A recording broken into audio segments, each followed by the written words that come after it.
On s'intéresse maintenant à la valorisation du marché action US. Oui, alors là, je reste en fait sur la même thématique puisque tout le monde en fait crie à la bulle spéculative actuellement sur les marchés financiers, pas seulement le marché action, mais sur tous les actifs risqués. Alors, j'ai voulu poser le problème ici de façon, est-ce que le marché action américain est cher ? Est-il trop cher ? Est-il en bulle ? Est-il menacé de correction ? Sous vos yeux, vous avez deux illustrations. Alors, tout d'abord, en haut à gauche, le price earning ratio du marché action américain. Alors un price earning ratio spécifique de Shiller qui ne se projette pas dans le futur mais qui fait une moyenne des bénéfices passés, alors corrigé de l'inflation.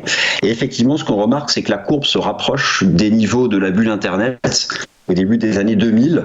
Donc, alors on n'y est pas encore, mais la pente commence à avoir une allure de bulle sur une façon de valoriser le marché très classique. Maintenant, en noir, sur le graphique qui est sous vos yeux, vous avez à gauche le S&P 500 de manière absolue, donc la hausse est verticale, très bien, record historique. Et à droite, regardez bien, c'est plus intéressant, c'est ce même S&P 500, mais divisé par la quantité de monnaie en circulation.